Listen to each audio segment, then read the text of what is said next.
શું થશે જો હું તમને એમ કહું કે તમે અલાઇવ એટલે કે જીવતા નથી? તમે શ્વાસ લઈ રહ્યા છો, તમે ચાલી રહ્યા છો, તમે અત્યારે આ વિડિયો પણ જોઈ રહ્યા છો, પરંતુ સાયન્સની નજરમાં તમે જીવતા નથી. તમે માત્ર એક બાયોલોજિકલ રોબોટ છો. એક મશીન જે એક જૂના ઘસાયેલા સોફ્ટવેર પર ચાલી રહી છે. સવારે તમારી આંખ ખુલે છે, તમે વિચારો છો કે આજે હું કંઈક નવું કરીશ, પરંતુ 10 મિનિટની અંદર તમે એ જ કરો છો જે તમે ગઈકાલે કર્યું હતું. એ જ ફોન ચેક કરવો, એ જ ચા, એ જ ટેન્શન, એ જ ગિલ્ટ અને એ જ ગરીબી. ન્યુરોસાયન્સ કહે છે કે તમારા દિવસનો 95% હિસ્સો તમારું કોન્શિયસ માઇન્ડ કંટ્રોલ નથી કરતું. તેને કંટ્રોલ કરે છે તમારો સબકોન્શિયસ પ્રોગ્રામ. એટલે કે તમે તમારી જિંદગી જીવી નથી રહ્યા, તમે બસ તમારી મેમરીઝને વારંવાર પ્લે કરી રહ્યા છો. તમે પાસ્ટમાં જીવી રહ્યા છો અને તમને લાગે છે કે તમે ફ્યુચર બનાવી રહ્યા છો. આને કહેવાય છે ડિફોલ્ટ મોડ નેટવર્ક. આ તમારા મગજનો એ ભાગ છે જે તમને એનપીસી એટલે કે નોન પ્લેયર કેરેક્ટર બનાવીને રાખે છે.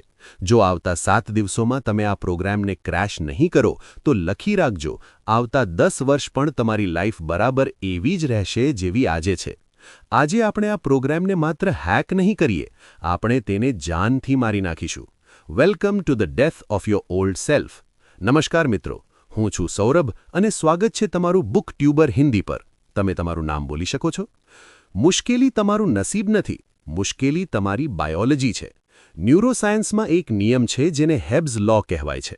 Neurons that fire together wire together.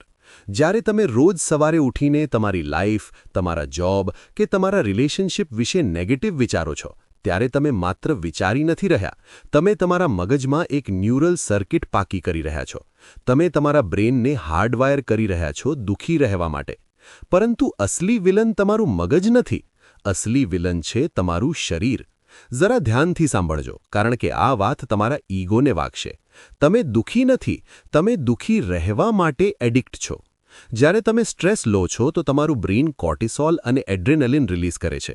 આ સ્ટ્રેસ કેમિકલ્સ ડ્રગ્સ જેવા હોય છે.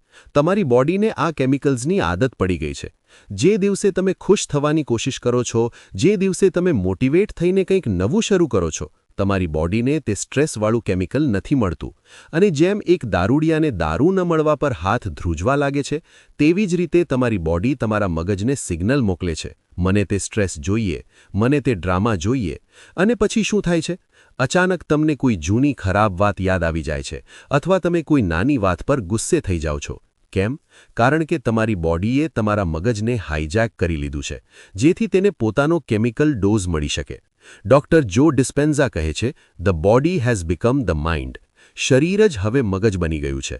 તમે તમારી લાઈફના ડ્રાઈવર નથી, તમે પેસેન્જર સીટ પર બંધાયેલા છો અને આ એડિક્ટેડ બોડી ગાડી ચલાવી રહી છે. એક બહુ પ્રખ્યાત પુસ્તક છે સાયકો સાયબરનેટિક્સ બાય મેક્સવેલ મોલ્ટ્સ. તે કહે છે કે માણસનું મગજ એક સર્વો મિકેનિઝમ છે. આ એક ગાઇડેડ મિસાઇલની જેમ કામ કરે છે. જો તમારી સેલ્ફ ઇમેજ પોતાની નજરમાં એક ફેલિયરની છે, તો તમે ગમે તેટલી મહેનત કરી લો, તમારું મગજ ઓટોમેટિકલી તમને ફેલ કરાવી દેશે, જેથી તે તમારી સેલ્ફ ઇમેજ સાથે મેચ કરી શકે. આને કહેવાય છે કોગ્નિટિવ ડિસોનન્સ.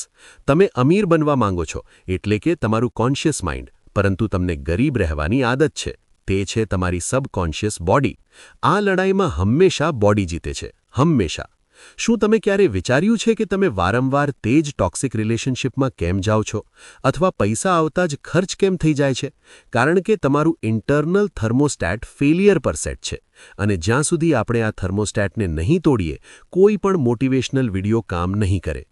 આવતા 7 દિવસ આપણે તમારા આ થર્મોસ્ટેટને રીસેટ નહીં કરીએ, આપણે તેને ઉખાડીને ફેંકી દેવાના છીએ. આ સરળ નહીં હોય. તમારી બોડી ચીસો પાડશે, તમને રોકશે, તમને આળસ આવશે, તમને ડર લાગશે. આ નિશાની છે કે જૂના તમે એટલે કે ઓલ્ડ સેલ્ફ મરી રહ્યો છે. શું તમે તૈયાર છો? ડે 1નું મિશન છે દુશ્મનને ભૂખ્યો મારો. તમારું મગજ અત્યારે ફોકસ કરી જ નથી શકતું, કારણ કે તે ઓવર સ્ટિમ્યુલેટેડ છે. તમે તેને ચીપ ડોપામીનનો ગુલામ બનાવી દીધો છે. Reels, shorts, porn, junk food, આ બધું શું છે? આ તમારા બ્રેન માટે ડિજિટલ કોકેન છે. જ્યાં સુધી તમારા મગજમાં આ ઘોંઘાટ છે, તમે તમારા અંદરનો અવાજ નથી સાંભળી શકતા. તો પહેલા દિવસે આપણે સાયલેન્સ લાવીશું. પ્રોટોકોલ: સવારે ઉઠતા જ આવતા 3 કલાક સુધી નો સ્ક્રીન. કોઈ મ્યુઝિક નહીં, કોઈ પોડકાસ્ટ નહીં, માત્ર તમે અને તમારા વિચારો. જ્યારે તમે ખાલી બેસશો તમને બેચેની થશે, તમને ફોન ઉપાડવાની તલબ થશે. આ જ તે પળ છે જ્યાં યુદ્ધ શરૂ થાય છે. તે બેચેનીને નોટિસ કરો. આ તમે નથી, આ તમારો પેરેસાઇટ છે જે ખાવાનું માંગી રહ્યો છે. તેને ભૂખ્યો રાખો. પોતાની જાતને કહો કે હું મારા મૂડનો ગુલામ નથી. જાસૂસ બનવું. દુશ્મનને હરાવવા માટે પહેલાં તેને જોવો પડે છે. ડે 2 છે મેટાકોગ્નિશનનો દિવસ. મેટાકોગ્નિશનનો મતલબ છે પોતાની વિચાર પ્રક્રિયા વિશે વિચારવું. મોટાભાગના લોકો રિએક્ટ કરે છે. કોઈ ગુસ્સો અપાવે છે તો તેઓ ગુસ્સે થઈ જાય છે. આજે તમારે ધ વોચર બનવાનું છે. જ્યારે પણ તમને ગુસ્સો આવે અથવા ડિપ્રેશન ફીલ થાય તો પોતાની જાતને એમ ના કહો કે હું દુઃખી છું, પરંતુ પોતાની જાતને એક થર્ડ પર્સન એટલે કે ત્રીજી વ્યક્તિની જેમ જુઓ અને કહો, અચ્છા, અત્યારે મારા બ્રેનમાં ગુસ્સાવાળો પ્રોગ્રામ રન થઈ રહ્યો છે. જેમ જ તમે તમારા ઇમોશનને લેબલ કરી દો છો, તમે તેનાથી અલગ થઈ જાઓ છો. તમે સબ્જેક્ટમાંથી ઓબ્જેક્ટ બની જાઓ છો. એખાર્ટ ટોલે આને પ્રેઝન્સ કહે છે. યાદ રાખજો, જે ઇમોશનને તમે ઓબ્ઝર્વ કરી લો છો તે તમને કંટ્રોલ કરવાનું બંધ કરી દે છે. હવે આપણે હેબ્સ લોને ઉલટો કરીશું. જો ન્યુરોન્સ સાથે ફાયર થવાથી જોડાય છે, તો જો આપણે તેમને ફાયર થતાં રોકી દઈએ તો તે તૂટી પણ જાય છે. આને પ્રૂનિંગ કહેવાય છે. Day 3 the pattern interrupt. આજે જેવું તમે કોઈ જૂનું કામ કરવા જાઓ, જેમ કે આળસ કરવી અથવા નેગેટિવ વિચારવું, તમારે જોરથી, ખરેખર જોરથી બોલવાનું છે, ચેન્જ અથવા સ્ટોપ. આ સાંભળવામાં અજીબ લાગશે, પરંતુ આ તમારા બ્રેનના ઓટોમેટિક પેટર્નને શોક આપે છે. ગાડીના ટાયરને કાદવમાંથી કાઢવા માટે ઝટકો આપવો પડે છે. Day 4 the death of ego. આજે તમારે તમારી આંખો પર પટ્ટી બાંધવાની છે.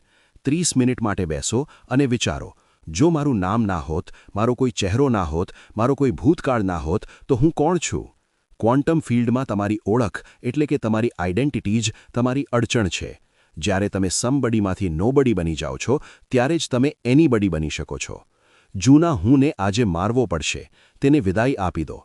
જૂનું ઘર તોડી નાખ્યું, હવે નવો મહેલ ઊભો કરવાનો છે. ન્યુરોસાયન્સ કહે છે, the brain doesn't know the difference between what is real and what is imagined. મગજને અસલી અને નકલીમાં ફરક નથી ખબર. જો તમે આંખ બંધ કરીને પૂરા ઇમોશન સાથે તમારી સફળતાને મહેસૂસ કરી શકો છો, તો તમારું શરીર તેને સાચું માની લે છે. Day 5 emotional rehearsal. માત્ર વિચારવાનું નથી, તમારે ફીલ કરવાનું છે. તમારે તે ગ્રેટિટ્યૂડ, આભાર મહેસૂસ કરવાનો છે જે તમને સફળતા મળ્યા પછી થતો, પરંતુ તે તમારે અત્યારે જ કરવાનો છે. જ્યારે તમે ફ્યુચરના ઇમોશન્સને પ્રેઝન્ટમાં મહેસૂસ કરો છો, ત્યારે તમે તમારી બોડીને નવા માઇન્ડસેટ માટે ટ્રેન કરી રહ્યા હો છો. આને કહેવાય છે signalling the gene. Day 6 the quantum lock. આજે તમારે એ રીતે એક્ટ કરવાનું છે જાણે તમે તે માણસ બની ચૂક્યા છો. Fake it till you make it નહીં, પરંતુ be it until you become it. ચાલો એવી રીતે, વાત એવી રીતે કરો, ફેસલા એવા લો જેવા તમારું ફ્યુચર સેલ્ફ લેત. જો તમારું ફ્યુચર સેલ્ફ એક લીડર છે, તો આજે ઓફિસમાં છુપાઈને ના બેસો. જો તે ફિટ છે, તો આજે તે ખોરાક ના ખાઓ જે એક જાડો માણસ ખાય છે. 7મો દિવસ આરામનો નથી. આ દિવસ છે ઇન્ટિગ્રેશનનો. પાછલા 6 દિવસોમાં તમે જે ડેટા ભેગો કર્યો છે, આજે તેને સેવ કરવાનો છે. આજે પોતાની જાતને સવાલ પૂછો, શું આજે હું ગઈકાલવાળા માણસ કરતાં બહેતર છું? આ ક્ષણે તમારા રૂમમાં કેટલી લાલ રંગની વસ્તુઓ છે? શોધો. હવે આંખો બંધ કરો. જણાવો, વાદળી રંગની કેટલી વસ્તુઓ હતી? ચાન્સીસ એ જ છે કે તમને યાદ નહીં હોય, જ્યારે કે તે ત્યાં જ હતી. આને કહેવાય છે રેટિક્યુલેટિંગ એક્ટિવેટિંગ સિસ્ટમ. તમારું મગજ દર સેકન્ડે 400 બિલિયન બિટ્સ ઇન્ફોર્મેશન પ્રોસેસ કરે છે, પરંતુ તમને માત્ર 2000 બિટ્સ બતાવે છે. બાકી બધું ડિલીટ. જો તમારું RAS ફેલિયર પર સેટ છે, તો તમારી સામે કરોડોનો આઈડિયા પડ્યો હશે અને તમારું મગજ તેને ડિલીટ કરી દેશે. તમે આંધળા નથી, તમે બસ સિલેક્ટિવલી બ્લાઇન્ડ છો. યાદ રાખજો, આ 7 દિવસનો જાદુ નથી, આ એક લાઇફસ્ટાઇલ છે. તમારા બ્રેનનું RAS અત્યાર સુધી માત્ર કચરો શોધતું હતું. હવે આપણે તેને ઓપોર્ચ્યુનિટીઝ શોધવા માટે પ્રોગ્રામ કરી દીધું છે. મેં તમારા હાથમાં નકશો આપી દીધો છે, સાયન્સ સમજાવી દીધું છે, ટૂલ્સ આપી દીધા છે, પરંતુ એક વસ્તુ હું નથી કરી શકતો. હું તમારા માટે એ લડાઈ નથી લડી શકતો જે રોજ સવારે તમારું તકિયું છોડતી વખતે થાય છે. હવે તમારી પાસે 2 રસ્તા છે. આ વિડીયોને બંધ કરો, એક બીજો ફની વિડીયો જુઓ, ડોપામીન લો અને સૂઈ જાઓ, અને ગઈકાલ સવારે ફરીથી તેજ બાયોલોજિકલ રોબોટની જેમ ઉઠવું. અથવા પછી અત્યારે આ જ વખતે એક ફેસલો લો. જો તમે એ 1% લોકોમાંથી છો જે ખરેખર પોતાની રિયાલિટી બદલવા માંગે છે, તો મને કોમેન્ટ્સમાં એક કમિટમેન્ટ જોઈએ છીએ. નીચે જાઓ અને કોમેન્ટ કરો, I am killing my old self today. એટલે કે હું આજે મારા જૂના હુંને મારી રહ્યો છું. આ કોમેન્ટ મારા માટે નથી, આ તમારા સબકોન્શિયસ માઇન્ડ માટે પહેલું સિગ્નલ છે. અને હા, આ બધી હવામાં વાતો નથી. મેં ડૉક્ટર જો ડિસ્પેન્ઝાના આ આખા 7 ડે પ્રોટોકોલ બુકમાં એક સ્ટેપ બાય સ્ટેપ આપેલ છે, જેમાં 21 પ્રેક્ટિકલ સ્ટેપ્સ છે. તેને આજે જ અપ્લાય કરવાનું સ્ટાર્ટ કરો. લાઇક, શેર અને સબસ્ક્રાઇબ જરૂરથી કરજો. મળીએ છીએ આવી જ એક પાવરફુલ, પ્રેક્ટિકલ અને લાઈફ ચેન્જિંગ વિડીયો સાથે. ખૂબ ખૂબ ધન્યવાદ.